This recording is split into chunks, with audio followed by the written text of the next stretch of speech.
of this project. And those are data curation and contributions to the data submission and ingestion process. That's sort of on the incoming end. And then on the outgoing end of the project, we're responsible for creating the user interfaces and interface-related components of the data portal, including data visualization tools and technologies. And so this is what I want to talk about today. My first few minutes, and I believe I have until about 2:20 today, will be a quick overview of the functionality that's available in the HuBMAP data portal. So in order to do that, I need to share my screen. And if you give me 1 second, I should be able to pull that up. Just to make sure I show you the right browser window out of the 40 that are open here. Okay, so I have permission to share. And you should all be able to see a Chrome window here with the HuBMAP data portal homepage, which is easy to find. Portal.hubmapconsortium.org is where you need to go. I will not spend a lot of time on the homepage. It's a very typical data portal, like you've seen probably many of these. A quick overview here of the available data sets for our different assay types. This is how we're organizing the overview right now. There will be additional overviews in the future. And one thing I want to point out, although we definitely have a long list of assay types in HuBMAP, the list here is even longer because we currently distinguish between processed and unprocessed data in this diagram. So this is just an overview, and then the rest of the homepage is very typical. A quick overview of like how data comes to the data portal and how you can start exploring, which I will show you in a moment. We have a couple of tweets here. Data use guidelines is an important issue, of course, and if you scroll all the way to the footer of the portal, which is actually an important part of the content here, you'll find links, for example, to policies, data use agreements, and things like that, which, as you probably understand, are very important topics these days. So within the portal, data is organized into 3 major categories right now: donors, samples, and data sets. So if you head over to the donor search page, assuming it loads for me, you will be able to get a table, and admittedly, it shouldn't be this slow. So let's reload this. Here we go. Okay. So what you see here is a very, very high-level overview of some donor metadata. We're currently organizing the sex, age, race, and BMI. And this is standard browsing interface that you could use to, for example, find a subset of patients that are younger than 30 years, that are female. And I already have 2 of these. One of them is Black or African-American female, and the other one is white. And from here, you could now select this female. In this case, it's a donor that was submitted by the University of California, San Diego. And you have additional information here, metadata about this patient, very typical information that we collect. And you can also download this information directly through the portal. So if I click on this link, I get a tabular file that you can pull down. We have a provenance table where we'll go in a moment. So all our data in the data portal is connected via a provenance graph that describes relationships between donor samples and different parts of, or different types of samples, as well as then the derived data sets. And so we have ways to navigate this graph in here as well. They're not as obvious as you might think, but I'll show you this in a moment. Furthermore, at the bottom, we have a section called protocols where you can explore the protocols associated with this.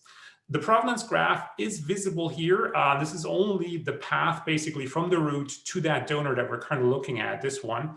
But with this provenance table view, we can now, for example, search samples derived from this donor. And here's the list of samples from this donor. So there is a left kidney that came from this donor, and then there are derived parts of that kidney. So for example, we could take a look at these cryosections here. and then navigate to this, this specific part of the sample, or of this specific sample. And the structure of these samples, just to point out, we're now looking at a sample rather than as a donor. The structure is similar. There's information about the tissue in this case. We have attribution information, and again, a provenance view, as well as protocols. So again, you could look up the protocols on protocols.io. I can just open this here for a second, where you would see, you know, how is this tissue prepared for single nucleus RNA-seq and other multi-omic studies. But what I want to do is I want to look at derived data sets. So what kind of data has been derived from this sample? And again, we run a query, and one thing that is very impressive here and very nice to see is, in this case, there were different assays applied. This is a snare-seq, which generates both, in this case, a single nucleus RNA-seq as well as single cell attack-seq. And so these are sort of process data sets. You can see it says lab processed here. And further down, you see additional raw data sets that went into that pipeline that generated these. So we could have a quick look here at this single cell RNA-seq data set. Here is the full provenance graph in this case. So it goes all the way over here. And as I pointed out, you see the different data sets, the raw data that was generated and then went into the processing that led to this data set that we're currently looking at. So all of this information is available in the portal, and you'll see these provenance graph views in different forms on every single page. But what I don't have for this example is for visualization. And I want to show you some other data sets and show you how you can learn more about how data was generated. So why don't we take a quick look at, for example, a 10x genomics data set.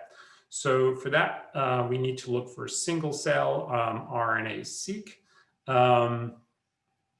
That should be somewhere, here we go. So single cell RNA-seq. These are raw data sets. These were not processed.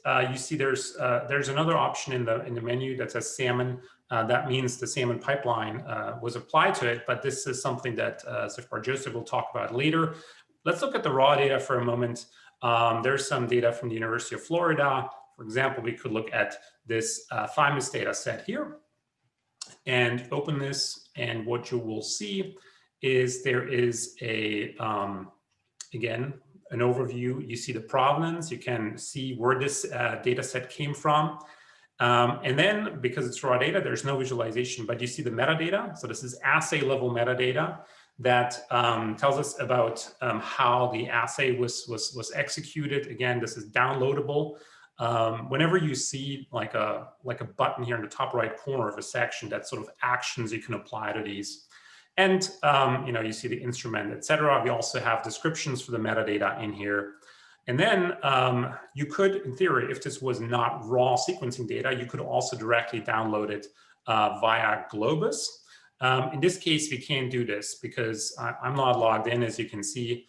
I want to demonstrate what it looks like for people who don't have an account in this portal. So let's look at the derived data. So as I mentioned earlier, we have a pipeline that we can apply to 10x genomics data that involves salmon and a couple of other steps. But when we take a look here, we're now looking at a derived data set. And this is very quickly becomes very obvious because there are visualizations usually incorporated in these pages that show you the results of these pipelines. So I want to just quickly pass this visualization because this is probably where I'm going to end my presentation. So there's a visualization embedded. There's attribution information. Once again, the provenance is shown right here. And in this case, we can also view the data itself. So this data set doesn't have any QA reports associated with it. But in other cases, you would be able to click this button, for example, if you want to see all the QA reports associated with the data set. You can download any file here. Oops, so I didn't want to open this in a separate window. But if I were to open this in a new tab, I would be able to see essentially the same scatter plot that we just looked at in the interactive visualization. So let's go back to that in a moment. But before I do that, I want to show you that you can always, if the data is publicly available, you can go to Globus, which is the data management system behind the data portal. access the information in there. In this case, you need to have an account in Globus. I'm not going to sign into that. You'll hear a bit more about Globus later from Phil Blood, who will talk about the infrastructure that's behind it. But on Globus, you would have a full file listing once again. Let's take a quick look at the visualizations. So here is an interactive visualization embedded directly in the portal. We're using a software called Vitesse for that. Vitesse is a tool that my lab has developed specifically to deal with the heterogeneity and rich, complex data sets that HuBMAP is generating. In this example, we're looking at a simple, single cell RNA-seq data set. So there's not a lot of exciting action here. You can do sort of common things like selecting clusters. We could create our own cluster in here as well. If we would like to do that, we can name this thing if you want to, and then go from there. So we could also export that list of cells if we're interested as a JSON file and do other things with it. And Vitesse is quite flexible. So I want to show you some additional data sets that we could visualize using this tool directly in the portal. So one thing that is quite interesting is Codex. Codex data sets contain a number of different data modalities. So here is once again a data set view. We have the Codex data currently broken up into multiple small tiles. That is just an additional processing step that needs to be incorporated to pull all of these together. So here are a couple of different regions. I'm just going to pick region 2, whatever, position X3, Y6. This is maybe a slightly more interesting view. And so, of course, you don't necessarily want to play around with such a small viewport here. So these things can be set to full screen. You can also, if you prefer, you can make this darker. And then you can start exploring these data sets. So we have an image viewer, we have the cell viewer, the cell level information. We can map any marker on these cells here. So you can easily see this information, like how highly certain markers are expressed in these cells. I have to apologize, this doesn't have a lot of interesting information. You can modify the cell segmentations, you can play around with color maps. The cool thing is you can also play around with the image itself. So behind this Vitesse image viewer, spatial viewer, we have a new image visualization library that we developed that renders multiplexed, high-dimensional, high bit depth TIFF and ZAR files directly in the browser. This is very responsive. You can see we can play around with the channel settings here on the fly, moves very smoothly. You can apply different clusterings, et cetera, et cetera.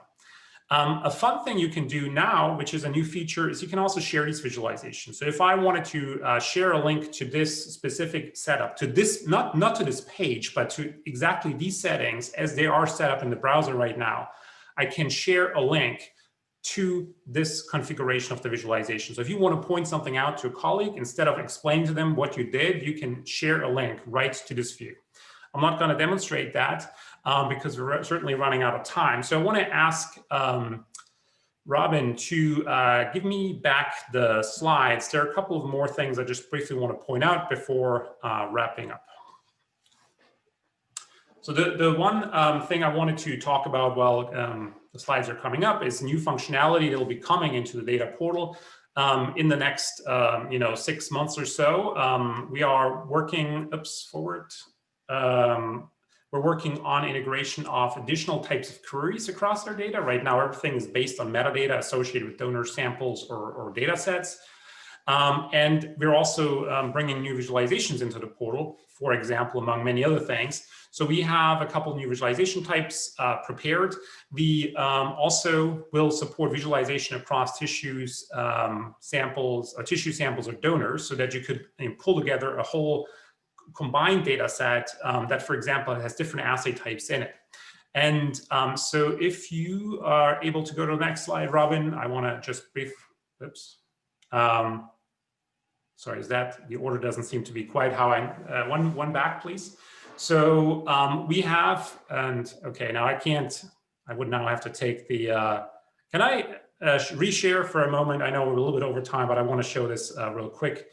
So thank you. So additional functionality in this Vitesse tool is, for example, that you can set up multiple linked views. So if you have multiple data sets that differ from the same tissue, for example, right now these are all linked together.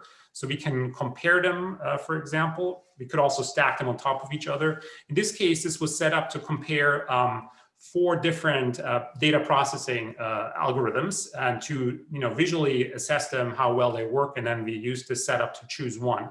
So here are these 4 images. They are all the same image, but processed in different ways, and you can explore these in this fashion.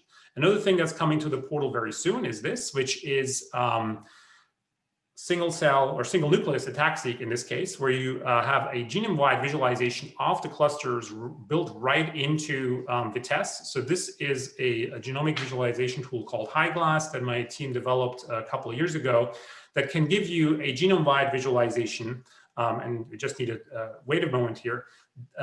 For example, to visualize the profiles associated with the clusters in this example, right? So I can highlight certain clusters in here and view them directly in the genomic visualization if I want to do that. And that is indeed, it goes all the way down to the bin size for this assay. In theory, we could go down to single base pair resolution, but we're not doing this for this kind of data. Okay, back to the slides, please. And so these kind of visualizations are coming to the portal. Something that some of you might be very happy to hear is that we're also planning to make, oh, sorry, I have to stop sharing, I guess. We're also working on making a Python package available that would allow you to create these kind of visualizations directly from any Python code that you have.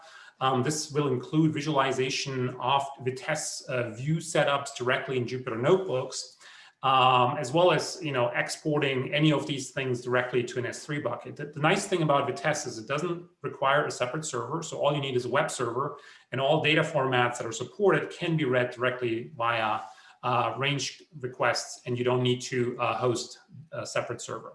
Another thing that's coming is 3D visualization. So we have an image visualization library that's embedded in Vitesse called Viv. That can not only do these, highly multiplexed, high resolution, high bit depth 2D images, it can also do raycasting. And here you see 2 examples. One is a light sheet microscopy image, and then the other one is, I honestly don't know what it is. So I think I'm way over time. I don't want to take away more time from my colleagues. So keep an eye on what's happening. We will let you know once there are more exciting features. Thank you very much. Thanks, Niels. Okay, so we're going to move on to our next group. Kati Borner from Indiana University Bloomington is going to talk about the Common Coordinate Framework, ASCT+B tables. Thanks so much, Robin, for running the slides. Good afternoon, ladies and gentlemen. It's a true pleasure to present our work here. Next slide. First of all, this is absolutely a team effort, including many members from the Hive, such as Niels, close collaborator, great work over there, but also with the TMCs, 3D modeling by Kristen Brown, who is here on the call, so you can ask her directly if there are questions about the 3D models you get to see. And then, of course, the growing MCIU Hive team. Next slide, please. Some of you might not be familiar with what is a common coordinate framework and a system. Ultimately, we believe it consists of ontologies and reference object libraries, but also computer software, such as user interfaces, which our team develops, but also training materials to ultimately enable biomedical researchers to semantically annotate tissue samples and to precisely describe their location in the human body. We call this registration, specifically registration of tissue samples, but also to align multimodal tissue data extracted from different individuals to a reference coordinate system. And that's where the term mapping comes in. So you have a reference and you want to have a new tissue sample mapped onto it. We also provide tools for searching and browsing HuBMAP data at multiple levels, from the whole body down to the single cells. Some of the tissue viewer examples that Niels just showed are part of that pipeline, and we have been closely working with Niels's team. And we call this tissue exploration, really from the whole body level down to the single cell level. And you also see these different coordinate systems in the lower right of this particular slide. There is a SciTech talk from October 12th that Robin might have a link for, and I think that is now available to anyone to view, which has a lot more detail about how this CCF is constructed. Next slide, Robin. So here you see an overview of the so-called anatomical structures, cell types, and biomarker tables. There is a cross-consortium effort to agree on the naming and types of major anatomical structures for 10 plus organs. Each of these anatomical structures has different cell types that make up that anatomical structure. And again, we need to agree on which ones are in what anatomical structures and how to name them best. Fortunately, there are existing ontologies such as HuBMAP and FMA for the anatomical structures and the cell ontology for the cell types that we can use and link to it to agree on common terminology and also definitions of cell types, for instance. And then ultimately we have biomarkers that help us understand what types of genetic, protein, lipid, and metabolic markers are commonly used to identify cell types. These anatomical structures, cell types, biomarkers tables are then used to develop anatomical structure pathonymies, cell types, typologies, and 3D reference objects from the body to the cell. Next slide, please. So here you see a flattened ASCT+B table. So we had to find a format that experts such as surgeons and pathologists and others can author, but also that machines can read so that you can ultimately draw these tables in a much more easy to understand format. And so here you have the table for the large bowel. We are currently having 10 of these tables, and other tables are forthcoming and under development. For instance, knee is under active development. It's one of the new newly onboarded teams we have in HuBMAP. You can explore these tables at that link. They are readable for the entire world to see, but only a few people have access. Those are the ones which are actively authoring or reviewing those tables. If we go to the next slide. You can then also machine readable, you can use algorithms to then read out those tables and to draw them in a more easy to explore manner. So here you, for instance, have a table for the heart. On the left-hand side in red, you have the anatomical structures. In the middle in blue, you have the cell types. And on the right-hand side, you have biomarkers. And Paul Hiricheth, who is here with me on the call, he will give you a demo of this reporter, specifically showing you the new features such as search and comparison. So Robin, if you could stop sharing, I think Paul will share his screen. Yeah, let me just share my screen. Can you see my screen? Yeah. All right. Yeah, so hi, as Kari explained, you have the ASCT+B Reporter, which visualizes the flattened tables. So here what we want to do is we want to compare a data set which you might have with the master tables which are present over here. So all you have to do is first create that data set in the same format as it's present in the master table. So here you have the flattened master tables, which is being used. So you need to have the same structure of columns as the in your data set as the master tables, and you need to make sure that it's public, that is it's publicly available to everyone, so that we can use our program to like get the data from Google Sheets. So after that, you take the URL which is on your browser and then come over here, click that button, and you'll have an option to enter the link here, which I'll be putting here. And you can also select, you can also select the color that you want, and as well as you can write a title for the sheet and description, but they're not necessary. You can also add multiple sheets to compare. On clicking on the compare button, after a while, it'll get the data, and you can see that all the new nodes have been added to the visualization with a dash stroke around it in the color that you chose, and all the common links between all the structures have also been highlighted. Additionally, you have the report, which also lists down multiple statistics about the visualization, and you get a report for each and every sheet. So you can click on it, download it, and just see all the necessary details. Lastly, the next big feature of the reporter is the search structure name. So you can by clicking on the button on the top, you can get this dialog where you can search for the structures, and you can also filter them based on the type of structure that you're looking for. So, and this is like an autocomplete feature, so you can type and then get the structure names, and on clicking on search, you will have the structure names highlighted in the in a blue box. So yeah, this is the V1.2 of the reporter, which was just released. Thank you so very much, Paul, and thanks for the great work implementing that all and documenting it at a higher level of quality. So Robin, if you can have the slides back. So going forward, we are in the process of publishing the initial 10 master tables, and then whenever new data becomes available via a data release or via a scholarly paper that got published, you can then compare these tables published via a data release or via a scientific paper to the existing master tables, and then experts can decide if they want to take on these new ASCT+B or if they want to discuss those with the authors. And I think it's a great way for us to then also have a serious track record of where certain claims come from what paper, from what data release, and how to connect it back to the data. Using these ASCT+B tables, we then create 3D reference objects and associated extraction sites. Here you see the human heart and extraction sites by different teams. It's interesting to note that different teams pick different extraction sites, and they have good reasons for those. So we are in the process of collecting not only the 3D structures of the human organs, but also extraction sites that different teams deeply care about. I put in the chat links to the ASCT reporter, but also to the object library if you would like to check those objects out. Next slide, please.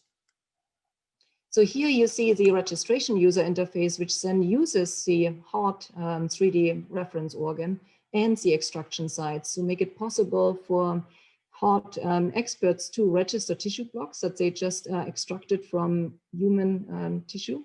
You can then also size these tissue blocks, you can rotate them, you can position them from where they came from. And this way we have a standardized data format complete also with collision detection, so that you automatically get associated extraction sites and anatomical structures to the tissue block you just registered. And this is now all integrated also in the HuBMAP ingest portal, but it can also be used by non-HuBMAP users. Next slide, please. After you register your tissue blocks, you can then go over to the exploration user interface and explore these tissues.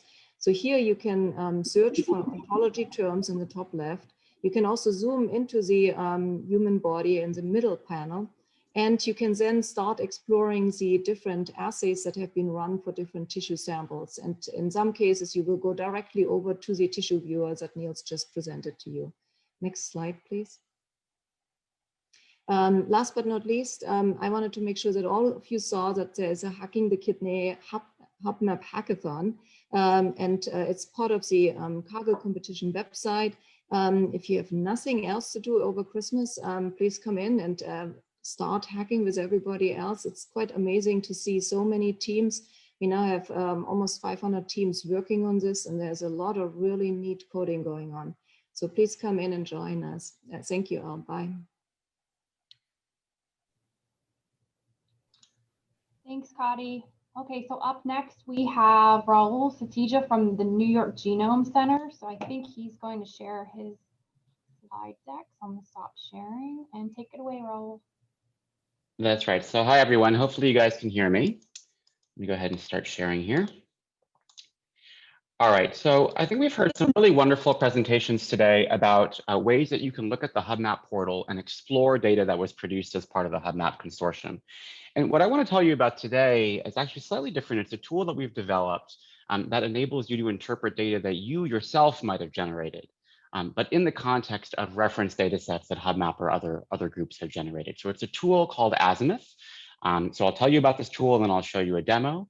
Azimuth is a web app that uses an annotated reference data set to automate the processing, analysis, and interpretation of a new single-cell RNA-seq data set. So our goal is to move single-cell RNA-seq from an analysis paradigm where we're doing unsupervised analysis and only cell discovery to a situation where we're mapping cells to a series of cell types and data sets that we already can characterize as references. And one of the reasons why I feel that's really important is if you look at single cell RNA-seq data sets, for example, generated in the blood, the technology is ideally suited for cell type discovery, but often it fails to uncover subtle or rare cell states that we know are functionally important and diverse in various tissues. So for example, if we look at data sets from human blood, we either look at a 10x data set generated a few years ago, or one of the most recent data sets that was one of the first open access data sets from patients with COVID-19. It's very exciting that if we perform unsupervised analysis of these data sets, we can sort of start to identify different cell populations. But in fact, we often see clouds of cells that we know to be extremely diverse, like T cells. Here we just see these blobs of CD4 and CD8 T cells, even though we know that there are likely dozens of different T cell subtypes that are present in the tissue. And it's likely because the data quality is insufficient to be able to identify these cell types in an unsupervised manner. And I want to draw an analogy to the Human Genome Project, actually. I think, obviously, if you're interested in the human genome, you can go to the UCSC genome browser and explore it. But one of the really valuable things about the Genome Project is it enables you to take your data, for example, a short read RNA-seq data set, and to map it very quickly to that previously assembled reference genome. And that mapping procedure adds enormous information that wouldn't be possible if that reference didn't already exist. And we want to bring a similar paradigm forward for single cell RNA-seq. So many of you are very familiar with the steps that are involved in unsupervised analysis of single cell RNA-seq data. There's usually some QC steps or normalization. There's usually some feature selection or some form of dimensional reduction like PCA or a nonlinear dimensional reduction technique. Then you have to do visualization. Many of you have seen UMAP or t-SNE plots, and clustering, which is one of the hardest parts because you have to kind of decide how many clusters are there in your data set. You have to identify differentially expressed genes, and then you have to manually annotate those cell types one at a time. That process is laborious, it's human-driven, it's incredibly time-consuming. It can take weeks and even months in some cases to do properly. And so our goal is to be able to automate those steps for users when there's already a reference data set that's available. And I'll demonstrate this for you in the context of human blood. So this is a reference data set of human blood that we generated in my lab over the past couple of years. And this is a really interesting data set because it was also generated with a technology called CiteSeq, where we can measure RNA and surface proteins simultaneously in single cells. I'm not going to talk much about that today, but the ability to generate this multimodal data wound up being very useful for us in the context of the reference for being able to define and be able to annotate different cell populations. So now you can see in this data set, we don't just have clouds of CD4 and CD8 T cells anymore. We have dozens of subtypes of T cells and close to 60 high resolution states across the entire immune system. And all of them, we've associated both RNA and protein biomarkers, which each of these different states. So that's exciting. And that tells us that when we generate a new data set, for example, maybe instead of doing fully unsupervised analysis, we might be able to leverage this data set in some way to help us analyze and interpret a query. I won't talk much about the statistical methods. I'm going to focus more on the interface and the infrastructure that enables us to do this. But of course, we're, the heart of this, the engine of this is a series of statistical methods that we built to map query data sets onto reference data sets. For those of you that are aware of our Seurat package, this has been a problem that we've been working on for a few years.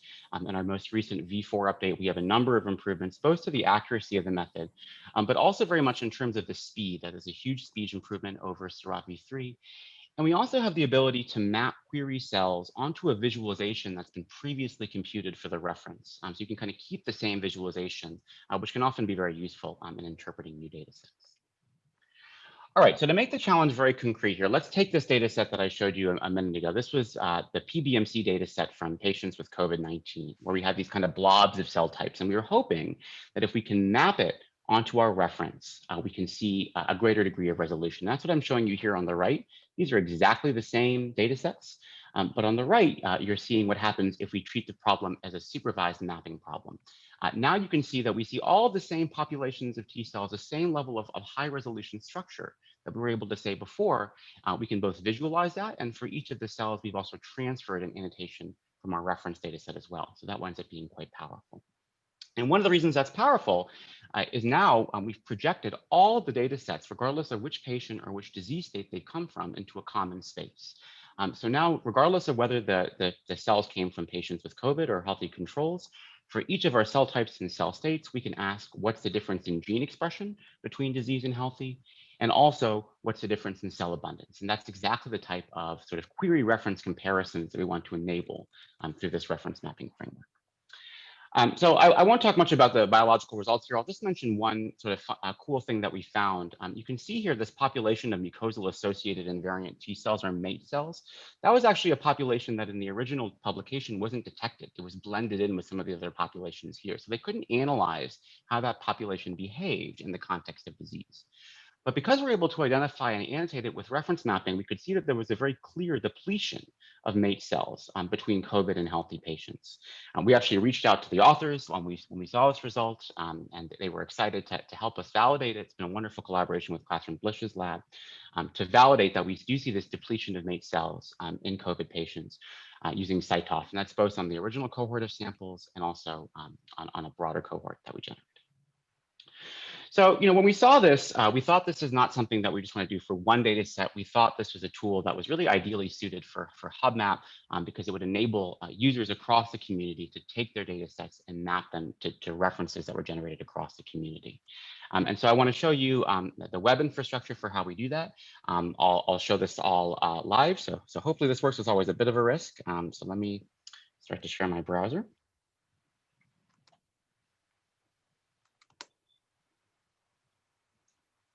Sorry, just kind of sharing. All right, hopefully you can see that. So we're going to go to our web application here. And what we're going to do is we're going to upload a data set. It's actually going to be that same sort of 3,000 cell data set where we saw those blobs of T cells earlier. And then we're going to map it to our reference. So I'm just going to upload it here. And I want to highlight that when we do this upload, we're really uploading the raw data. It's just the raw counts matrix that basically comes out of CellRanger or any basic pre-processing single cell RNA-seq pipeline. We haven't done any quality control. We haven't done any normalization. All of that's going to be done automatically in the context of the app. So we can do some QC here if we want. I'm not going to worry about it now.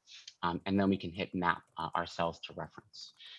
So as I mentioned, if you're familiar with the process of unsupervised single cell RNA-seq analysis, you can see all of those steps taking place down here. There's going to be some normalization, there's going to be dimensional reduction, there's going to be visualization, there's going to be differential expression, and eventually clustering and annotation.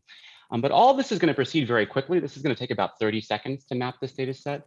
If you have a data set of 100,000 cells, which is the maximum that we support right now, and as a method at least to do online, it takes about 8 minutes. So this is a very highly scalable process. And the reason that it can work so quickly and the reason that we don't have to set any parameters is because we're borrowing information that we've already learned in the reference. We're using that reference to interpret or to assist in our interpretation of the query. And that's what makes this both scalable and highly accurate. This took about 38 seconds. I can show you the results now. On the top is the reference data set that I showed you before, exactly the same data set. But on the bottom now is the query data set. It's exactly that same 3,000 cell data set I showed you on the second slide, but all the cells have now been mapped onto the reference. And again, you can see the mapping visually here in this HuBMAP plot, but you can also see that for each of the cells in the query, I've transferred a label from the reference. And now, again, we're able to identify all of these populations, regulatory T cells, effector memory, central memory, and naive T cells, mucosal-associated invariant T cells, multiple populations of B cells and monocytes. A lot of structure that we simply would not have been able to find if we had just looked at an unsupervised analysis alone. And that's exciting and suggests that we might be gaining information through the supervised mapping procedure. Now, of course, when we're transferring these annotations, we're making a prediction, right? So I'm saying, all right, I think these cells are regulatory T cells. So how can you as a user go back and check to see if those predictions are actually correct? So in Azimuth, we make it very easy for you to visualize individual genes, which are sort of the ground truth of our data set. So for example, the gene GNLY, we can see is highly expressed in cells that we predict to be NK cells. This is all query data. It's just after it's been mapped onto our reference. And you can also go to any of your individual clusters and you can ask, what are your top biomarkers associated with that cluster? So you can look at monocytes and see the top genes that are associated with monocyte identity. We can, for example, look at Tregs. And if we look at regulatory T cells, we can see that the top genes that are differentially expressed in this cluster are genes like FOXP3, CD25, RTKN2, CTLA4. These are really sort of canonical Treg markers. And that's why we annotate them and tells us that we correctly annotated these cells as Tregs. We also do all of this mapping probabilistically, so you can go into any of your clusters of interest and actually see the score that we assign for each cell. It's a score between 0 or 1 that reflects our confidence in the annotation, which is often very useful for downstream analysis. And of course, you can take all of these results and you can download them for further analysis on your own. So for example, you can download the HuBMAP plots. You can download the predicted cell types and scores for each of your cells. And you can also download an analysis script that enables you to reproduce all of these results on your own computer.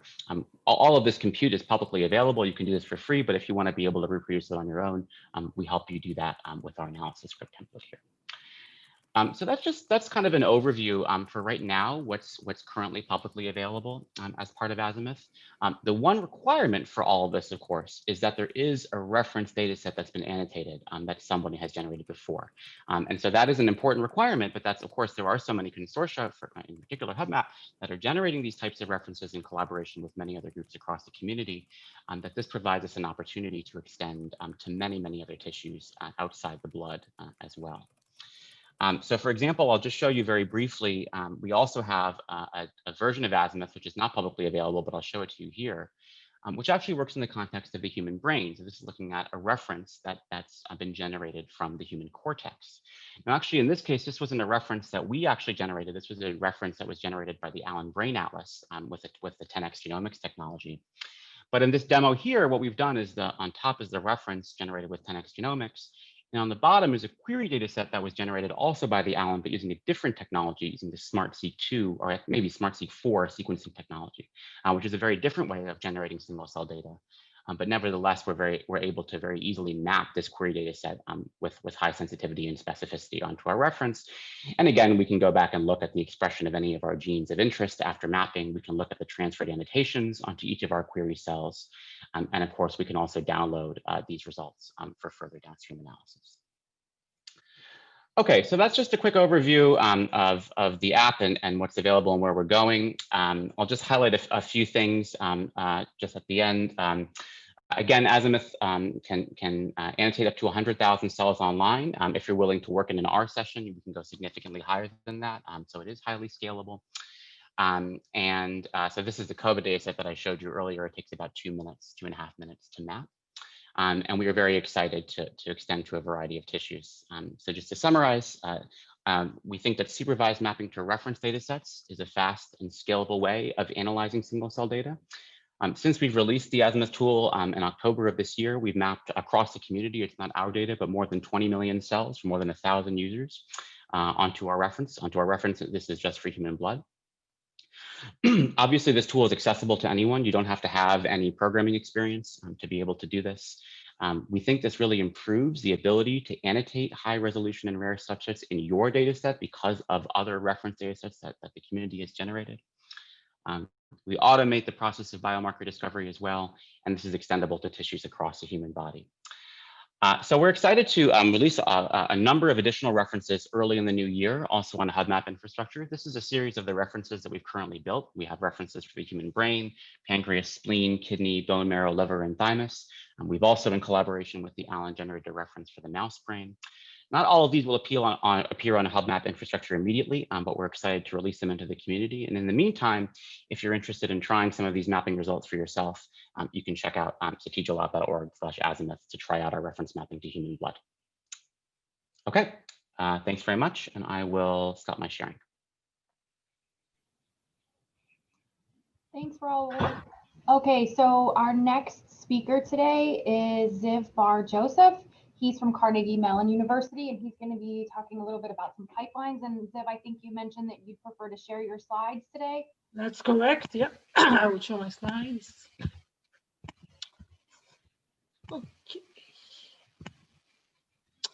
Okay, so I'm going to talk about pipelines we developed for HuBMAP and to process HuBMAP data. I am heading a pretty large team of individuals who are focused on this. We are a computational center, and we have members from 3 different locations, from Carnegie Mellon, as Robin mentioned, but also from Sanger in the UK, and from University of California, Santa Cruz. For those watching, and both HuBMAP members and outside members, these are the members of our team, but our out-facing members are these four. So if you have any question or requests or comments, these are the four individuals that you should get in touch with for our center. They include myself, Bob Murphy, who leads our imaging analysis, Matt Ruffalo, who is our lead scientist, and Ali, who is our Ali Reichert, who is our program manager. And all of the contact information for everybody, but also for anybody you would like to contact, is included on our website, which also includes a lot of links to the software we developed, which I'll mention next. So what is our goal in HuBMAP, and what are the pipelines meant, or what are they for in the HuBMAP ecosystem or in the HuBMAP environment? So our goal is really twofold. One is to select, implement, and make sure that the methods work for various types of data that are generated by HuBMAP. And our main focus has been on uniformity. So if a lot of different HuBMAP groups or TMCs are generating single-cell RNA-seq data, and they're generating them by different technologies. For example, some are using 10x, some may use Illumina, some may use SNARE, and so forth. We are interested in finding pipelines that can work uniformly on all of these, such that the data that is generated can be easily integrated, compared, contrasted, and so forth. So that's one direction. And for that, we're looking for pipelines out there and extending or revising them so that they apply to multiple technologies that are being used across HuBMAP. The second thing is that we are developing new methods to analyze the data that is generated by HuBMAP, and there the focus is primarily on methods that can be applied to lots of different data sets. For example, I will talk in a second about some general image processing pipelines we develop. And the other thing is we want to develop methods for integrating different types of data developed by HuBMAP. What are the pipelines that we already developed? So this is relevant definitely for HuBMAP members, also for new HuBMAP members, because these pipelines are already in place and you can and should use them, or they will be actually applied to your data once you upload it to HuBMAP. But also all of these pipelines that we developed are available through the website I mentioned on Git, and so other individuals, other consortia can use them as well if they would like to use them. So as I said, we developed pipelines to process single-cell nuclear RNA-seq data. And this includes the Salmon package, and it can be applied to data that is nuclear data, to general data. So this applies to single nuclear RNA-seq, to SNARE-seq, but also to 10x. Basically, more or less the same type of method, of course, with the variants related to the specific type of data. The important thing from the user point of view is that the output for all of these different modalities is the same. So we do the same type of output files, and then Niels, which just talked, can actually represent them in the same way, regardless of the technology. We also developed method, of course, for the bulk, the RNA-seq data, but also methods for single-cell attack-seq data based on the snap attack tools, and then ChromVar or some other type of packages. And again, these can be applied or are applied to multiple types of attack-seq data. We are working on single-cell proteomics. I will mention that in more details in a few slides, and other imaging modalities, including imaging mass spectrometry. And we developed, as I said, some pipelines that are generally applied to all of the imaging data that we are getting from HuBMAP. So these are the types of, these are the pipelines that we already have in place, and this is the data they support. This is some statistics based for the first release. So basically, we got data from all of these different types and processed all of it basically as part of the first data release. And those data sets and the processed data sets are already available on the portal, as Niels showed you initially. Now, in addition to the pipelines I presented, we also plan on working and developing pipelines for a number of other types of data that are going to be generated by new HuBMAP members. As Robin mentioned, I think early in the session, we have 10 new members, and they are going to generate new data. And a lot of these new data sets basically can use extended versions of the pipelines that we already developed, and for some of them we need to develop new pipelines. One of the major focus of this year would be on spatial transcriptomics, and specifically we want to adapt Starfish so that it can apply to multiple spatial transcriptomic datasets from HuBMAP. And we're also going to extend spatial proteomics pipelines to CellDive, which is another spatial proteomics method. Maybe which is an imaging technology that we are also going to adapt some of the methods we developed, and imaging mass spectrometries, and so forth. So all of these data sets, if you are generating one of them, we plan to have a pipeline that will support your data when it is uploaded to the IEC, to the infrastructure group. So these are pipelines, as I said, that we either have extended or developed for current data. I want to mention a few advantages of having this type of uniform processing pipelines and how they can be applied to new data. So as I mentioned, we developed pipelines for analyzing single cell sequencing data. A new data set that is being contributed by a new member in HuBMAP is a data set called SlideSeq. SlideSeq is a spatial transcriptomics data, but unlike other spatial transcriptomics data, it actually generates reads, which are then mapped to specific locations using beads on the actual spatial image. So what we can do is combine the single cell transcriptomics analysis data that we have with the spatial information and use our pipeline already to process the SlideSeq data. And just to show that this works, this is the data we got from Broad based on their whatever, on their processing. And this is the data that was processed by the HuBMAP pipeline. And you can see that, you know, if you ignore the colors, obviously, because of the clustering, this is the same. But I would say that what we got from Broad, or what we got uploaded to HuBMAP, is actually raw sequence data, or actually map sequence data. All the secondary analysis, so the clustering and then actually the spatial projection. So this is the spatial projection of the same data using the location of the spatial transcriptomics. And you can see that in this case, you actually get a very interesting spatial organization of the clusters. And again, there is a good agreement, if you ignore the colors, which are not really relevant here, between the pipeline that we generated and the pipeline that Broad uses, which means that this data SlideSeq can use the pipeline we developed for HuBMAP to process the SlideSeq, and then much easier to compare to other types of data because they are also being processed with the same pipeline. As I mentioned, so this is extending Salmon and other methods that have been developed. But in addition to extending methods, we're also working on a completely new pipelines for analysis of various types of data. One example is an integrating imaging analysis, which is called SPRM. I'm not going to talk about it. I'm not an expert, but hopefully in one future webinars, Bob Murphy, who developed it, will discuss it and will explain how this can be applied to other types of data. We have also developed things that complement some of the work that Rahul did. So he mentioned already that the initial assignment of cell types is a laborious and process, so he wants to automate it using alignment, but sometimes you do need to do the first set of assignments without any alignment.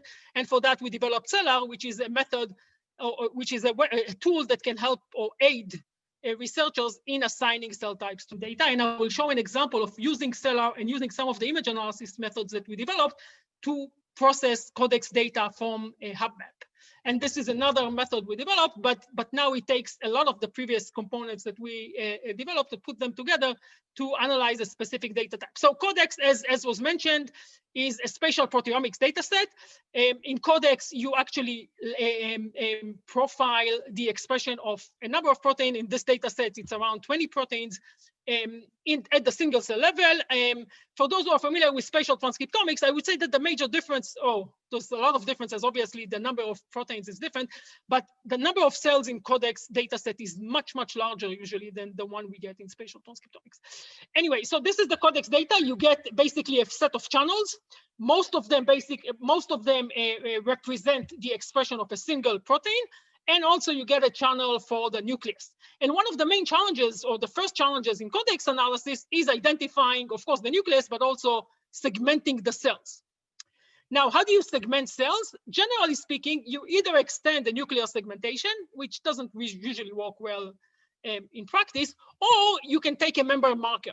But if you don't know what is the right member and marker, or if the cells in your data may have multiple different markers, then you may be in trouble. So what we developed is methods that take codex data and automatically determine what are the best member and markers, but not individual member markers, a combination of member markers, and then uses those to segment the cells in the codex data.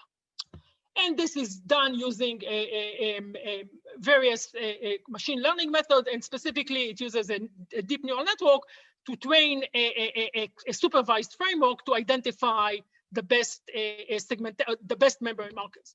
Now, once you do that, you can take the cells, segment them, and then apply Cellar, which is our, as I said, cell assignment tool to the codex data, because if you take the cell, if you have this segmentation, you can actually assign levels to the proteins in each of the cells, and then you can treat it as basically a single cell data set without any spatial information. You just take all the cells and you cluster them, and we can do it with our tool. And when you do that, this is the clustering that you get.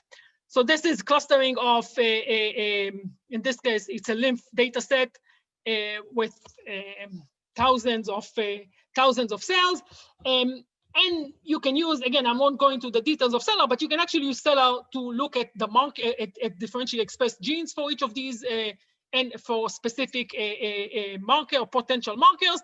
And based on that, and working with a collaborator, of course, with the group that generated this data, this is the Florida TMC, and specifically we worked with Clive, and basically, using that, Clive basically was able to assign to some of the cells. And again, these are only 18 markers, so it's not completely trivial to separate out the different types, but he was able to assign cell types to some of these clusters. And now you can project it back on the spatial image. And this is one of the tiles. So codex data is profiled using tiles. This is one of the tiles. And you can see that at least the organization in this tile makes sense. So these are B cells. So assigned to B cells. They are surrounded primarily by T cells. We have some sprinkled in there, some proliferating T cells. And when you put all these tiles together, and again, this is actually a stitched image. Basically, we put but you can see actually the stitching is not very good. This is another pipeline we are working on, obviously, but we haven't applied it here. But this is a stitched image of the same data set of the codex lymph node data, and you can actually see the structure repeating itself. B cells surrounded by T cells, and there are some other structural cells, it seems like, although we couldn't assign them, at least based on the proteins that we have, we weren't able to assign a specific cell type, but there are other cell types, obviously, included in this image. So this basically takes Cellar, which is our cell type assignment tool, some of our imaging, and puts them together in order to generate a stitched, annotated codex data set. And this is an image, and this is from lymph.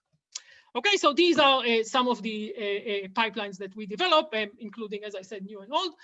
As I said, in terms of going forward, our plans for the next year, we are going to hopefully finalize the spatial transcriptomics pipelines. We are going to continue to work on spatial proteomics and primarily extend a lot of the image analysis tools. One other thing that we are doing in collaboration with Niels and his group is trying to index HuBMAP data. So most of the HuBMAP data can now only be queried by either looking at the data sets or on the visual front. We also want to support quantitative queries. For example, give me all cells which express, I don't know, P53 higher than 50 or something.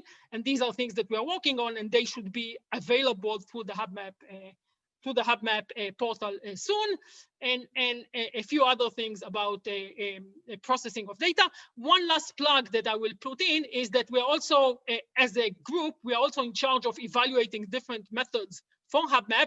And one of the things we are especially focused on is segmentation methods. And tomorrow, Bob Murphy at 3:15 is going to present our framework for evaluating different segmentation methods for HuBMAP in order to select the ones that we will apply to the different imaging data. And I am done. Thank you. Okay, thanks, Ziv. That was great. Okay, so our next group is the infrastructure and engagement component is going to speak next and talk a little bit about HuBMAP's infrastructure, and we're going to have two of our PIs from that group are going to talk, but first up is Jonathan Silverstein from the University of Pittsburgh.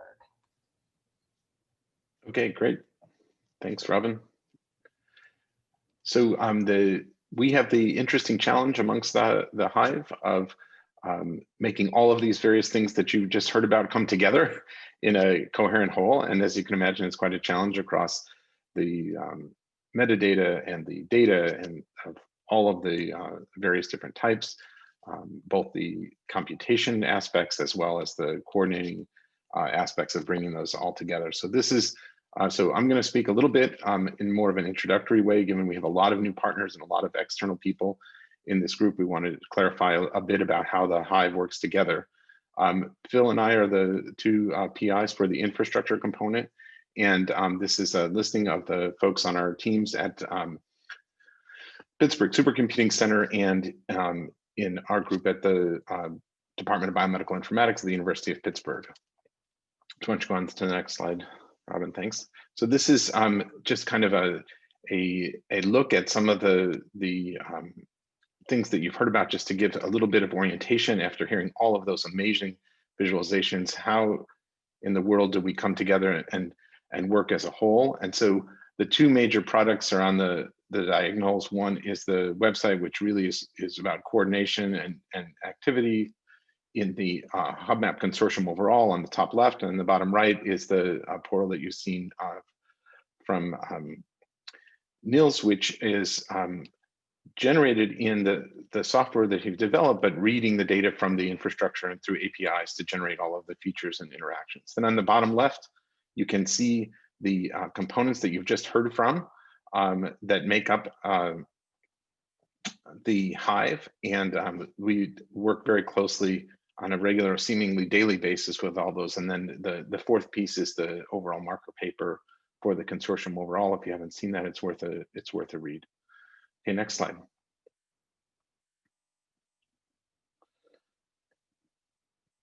And I think Robin showed this slide earlier.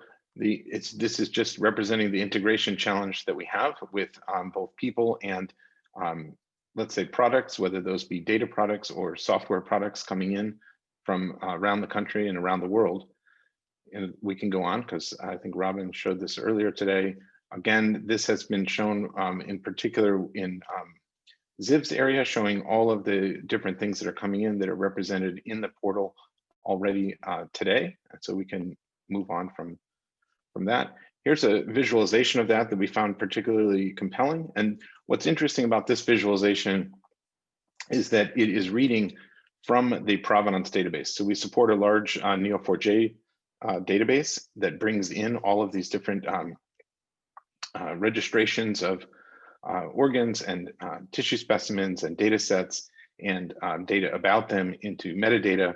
And this is actually directly from a query from that, showing the flow of information, really, where each one of these little tiny lines represents one of the 451 published data sets today. So this shows the different groups of people flowing through which organs data is coming from, through what type of sectioning that the last piece of the sectioning and specimen generation, and then the first piece of the data set and second piece of the data sets that come from that, and then the published and some yet to be published that we do have ready to go now. And then of course the flow from the many new groups and even new data from the now a year-old groups bringing in, I think Phil will show that at the end. Okay, next slide. Oh, it's here. And so this is the data backlog only for the first group of TMCs that already have new data for us that is coming through before we even take on the groups that have joined us just recently. And so the complexity here continues to go up for the different locations, types of specimens and data that the provenance can support.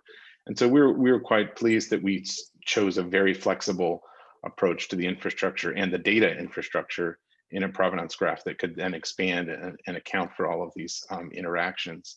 This is actually not coming out of the database because these are not data that are in yet, but this was done following that same model for what is yet to come in the next few months.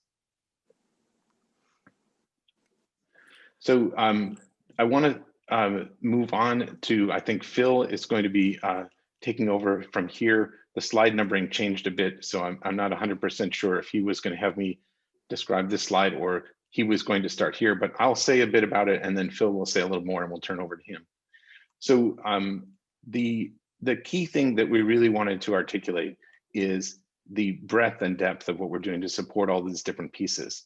So the portal itself is in this microservices architecture, which means that different components like the visualization pieces that you've seen, the provenance graph of ontologies, each of these things can be brought in and one only needs to know the inputs and the outputs that they're going to provide. Most of them, in fact, all of them running in Docker containers today, except for the infrastructure itself on local storage at PSC. So Phil, I think I should turn it over to you here to walk us through that. Yes, thank you, Jonathan. You hit it right on the head there. We wanted to give a sense of the breadth and the complexity of what we're supporting both, and you've heard these great presentations about the different tools that will be supported in the portal, and then Jonathan just showed a little bit of a taste of all the different all the different data types that we'll be orchestrating. And so the key word to remember as we talk about this approach is a focus on flexibility, as Jonathan said, to be able to support not only all these different collaborations and different groups within the Hive and within HuBMAP, but then also be able to support the different use cases that will be coming out of how people will want to use these data. And I think that's one of the great contributions that the HuBMAP will be making, is pulling together so many different types of data and different data modalities in one place that can really support integrative analysis and different use cases. So we're working hard to not over-engineer any particular direction before we really understand the use cases and how the community will want to use these things. So we deploy what we need and in a flexible way to be able to then extend it later, scale it out. And we're doing that. And the other key word with the flexibility is in a hybrid way, using both on-prem resources and public cloud resources. And next slide, please. That's what we show here in this this sort of 10,000-foot view of the deployment of the infrastructure, both at Pittsburgh Supercomputing Center, that's the on-prem side on the left, and then on the public cloud, currently using AWS for our cloud resources.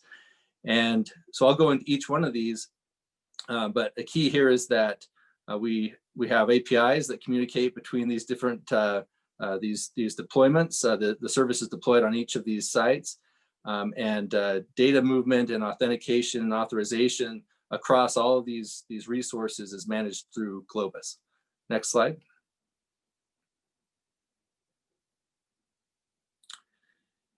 And so on the on-prem side, so Pittsburgh Supercomputing Center has been around for 34 years, providing supercomputing resources to the national scientific community, and being able to leverage that deep experience and also the infrastructure that's been developed for to support scientific computing nationally at PSC.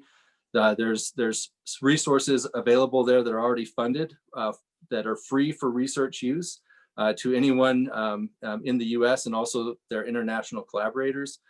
And so these resources provide very powerful high performance computing capabilities, capabilities in AI, large memory, and so a lot of flexibility there in terms of allowing people to be able to get access to these resources. We can run our local things there, of course, and that's very cost effective.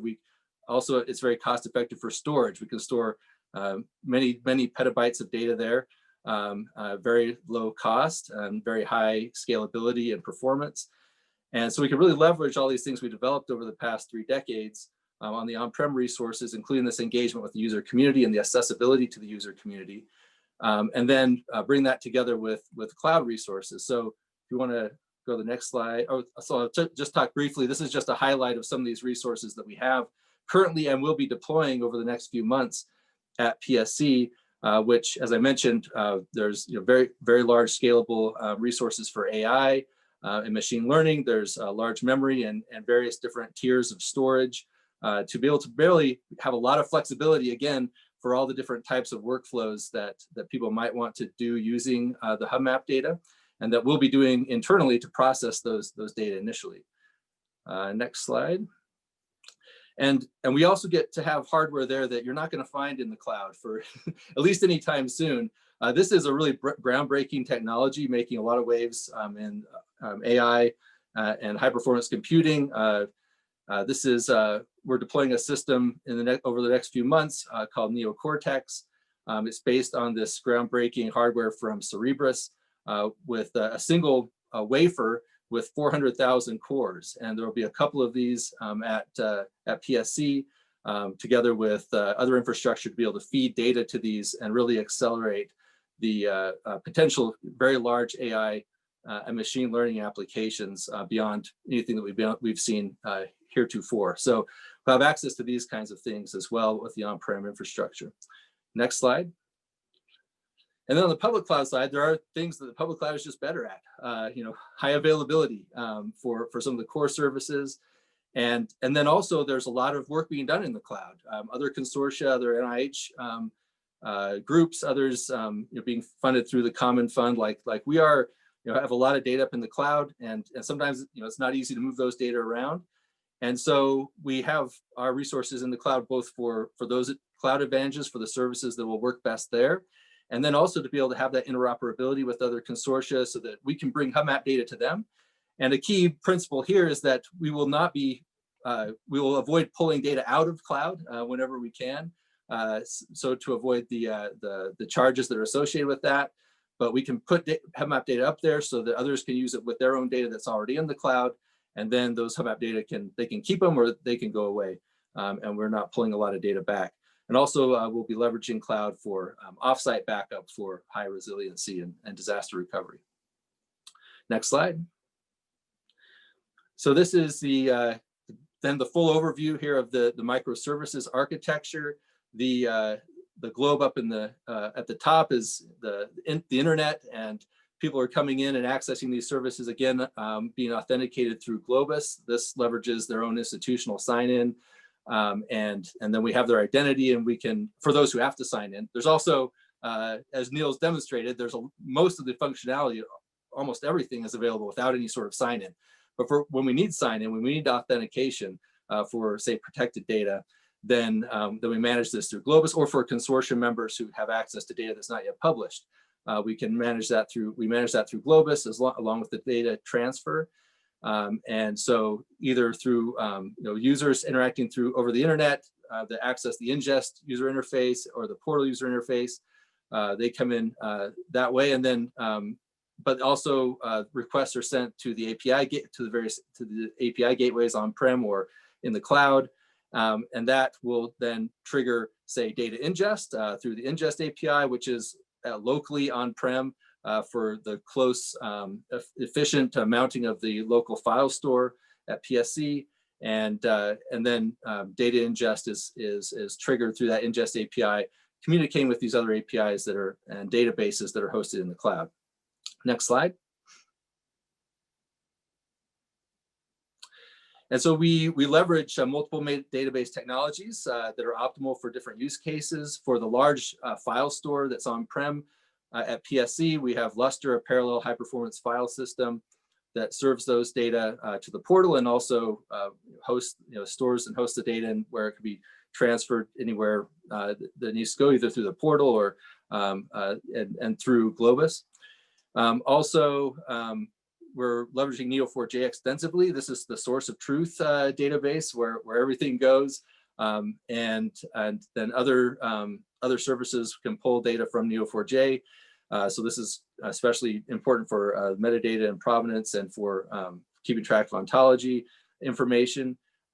We also leverage SQL databases for just serving up universally unique identifiers, and then all the necessary metadata that you want to search on goes in Elasticsearch on AWS. Next slide.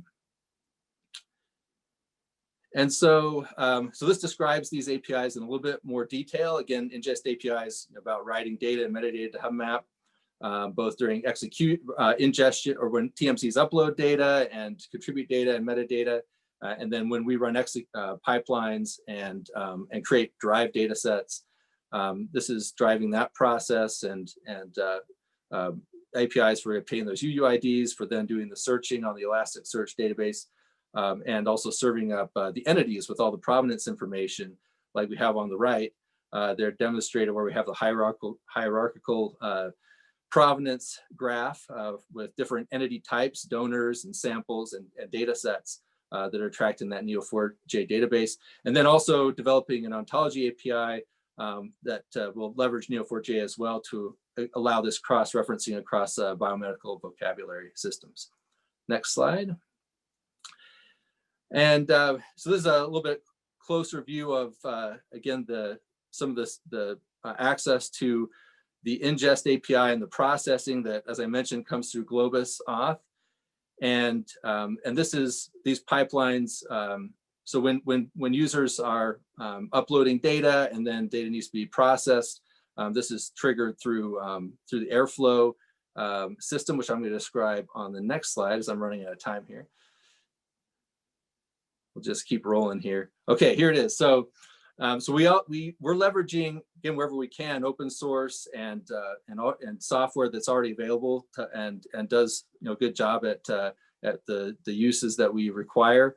And one of these tools that's a key to our processing and our pipelines and managing data in HuBMAP is Apache Airflow. It's open source Apache project, and it's all written in Python. It's very extensible and flexible. It has implementations on both Google Cloud and AWS, where they've made services out of it there, but we run our own locally and sort of are using our local on-prem as the command center for running pipelines and workflows, both on-prem and also in the cloud. And so we can run all our local ingest at PSC, but when we need to send data to the cloud or launch pipelines up in the cloud to support that interoperability, we can manage all that with Apache Airflow tying into the various cloud services. So this makes us really flexible and interoperable with all these different things. We try to do this in a way that is reproducible. We're leveraging common workflow language for our internal pipelines. Everything is in containers, as Jonathan said, and we'll be further developing this as we go. Next slide. This is just an example of the directed acyclic graph that does our RNA-seq pipeline that Niels and Ziv showed. And it has a nice user interface that comes with it that allows to manage and track issues and errors and see what's happening with the data and the data processing. And so that is a very quick high-level view of the infrastructure. There's a lot of stuff we couldn't dig into here, but happy to take questions and look forward to serving the community with the infrastructure that we're building to support all the wonderful tools and work that you've seen presented today.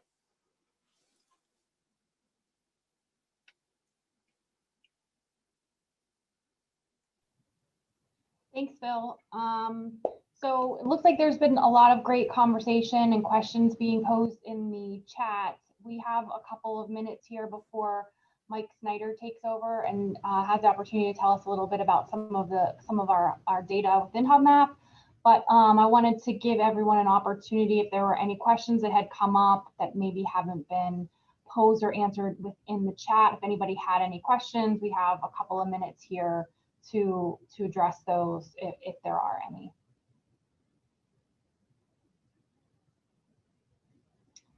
It looks like there's a question in the chat about pipelines for practice runs.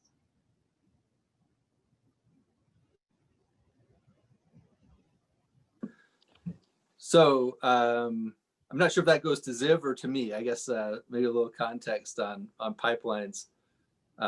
What would you like to do with the pipeline?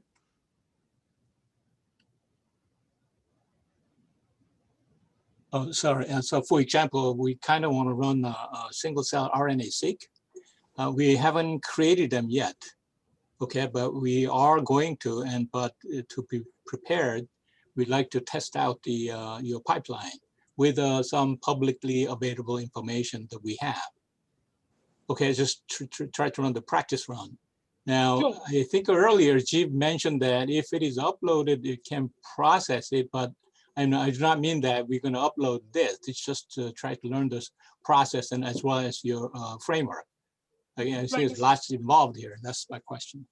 So the answer is yes. So the data can be run outside of HuBMAP, and the pipelines are on Git. And if you contact us, we'll be happy to work with you on just running it either on our side without HuBMAP or on your side. Sure.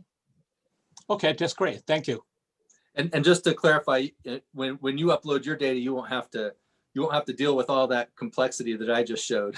No, we love to. We love to. I think that's the whole purpose, because that's what we need to do it eventually. So, thank you. Yep. Phil, did you see the question in the chat from Tyler about some of the APIs? I'm writing a response right now, Robin, on that. Let me just finish that.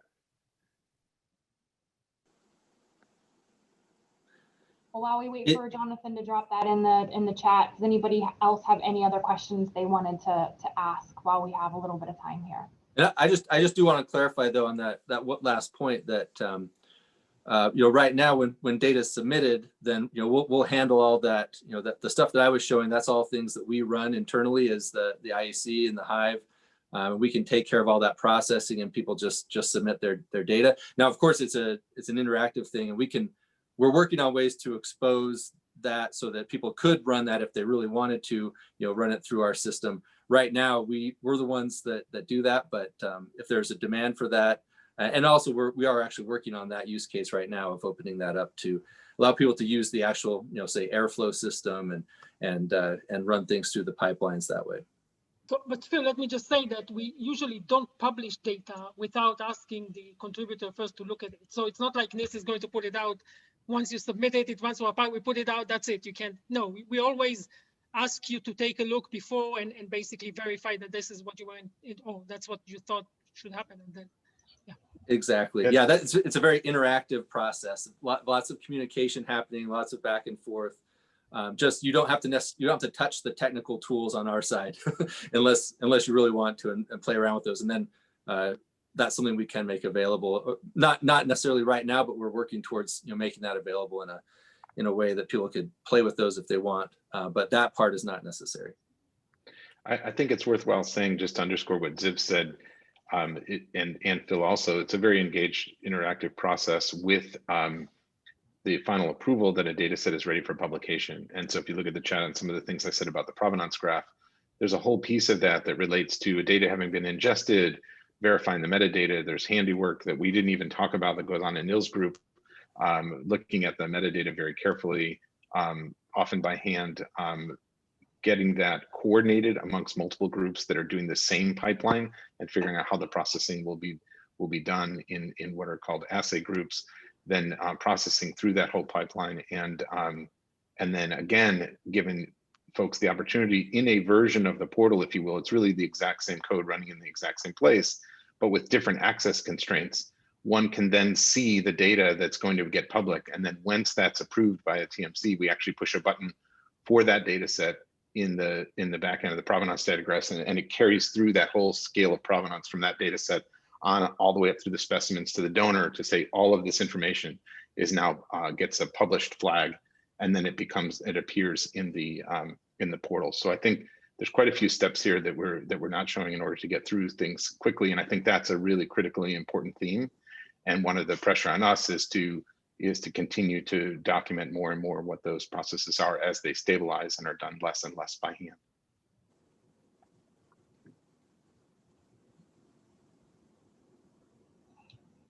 Okay, thanks, guys. Tyler has another question here.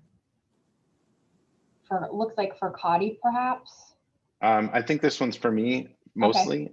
So this is a great question, Tyler. So we've built an infrastructure with microservices very intentionally for this exact reason of different types of scaling. And so the Neo4j is very powerful due to its flexibility of us not knowing what the derived set of multiple data sets to multiple things will be. For example, there are now going to be specimens that will pass and have multiple types of data run on them, and we need to track that it's actually the same specimen that's been passed around multiple places. And so the graph structure for provenance is very powerful. Similarly, the graph structure for ontology has been very powerful. That is not yet deployed, but it's designed and ready to go and to come up very soon. And the MySQL, of course, is being used mostly now just to mint universal identifiers, because it's really well structured for that and can scale tremendously for however many bits of pieces of of data and DOI objects and so forth that are needed. On the Elasticsearch, we push things into Elasticsearch as a very close application database. So the things that are in Elasticsearch is what's really heavily used by the portal. They're pre-processed into lesser combinations of metadata and things that the portal can handle very, very quickly. And that's where I mentioned some of the custom APIs in the little bit of an earlier thread. When we get to the individual cells with individual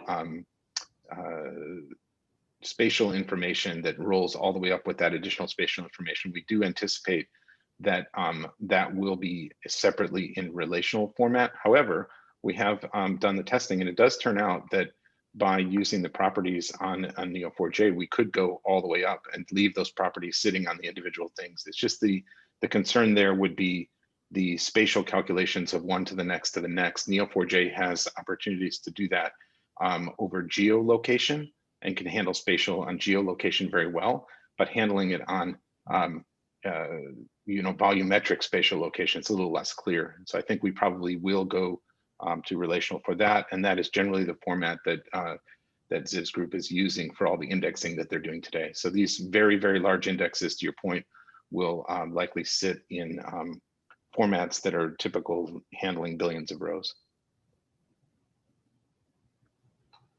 Okay, well, thanks everybody for your great questions, and thanks to our HuBMAP members for your great answers. Thanks to everybody for joining us today. We really appreciate you joining us in our presentations and being able to really highlight some of the really awesome features of our HuBMAP data portal, and also some of the data analysis that we're expecting to be able to provide the research community. So we're going to be following up with everyone later this week with the slides and also the recordings from today. So keep an eye out for that. We'll also include all of the chat links that Kadi also shared with everybody. So you'll have all of these resources at your fingertips via email later this week. As a quick reminder for the folks who are HuBMAP members, we still have the remaining part of our demo day remaining today. We're going to take a break here, and then we will join back up together. We'll hop on Zoom around at 4:20, and we'll wrap our evening up with a couple more presentations from our membership. So assuming everyone else is in good shape and no more questions, we'll let everybody get off on to their Monday evenings. And thanks for joining us again, everyone. And we look forward to seeing you all in a Zoom session again sometime soon. Thank you, Robin, for organizing.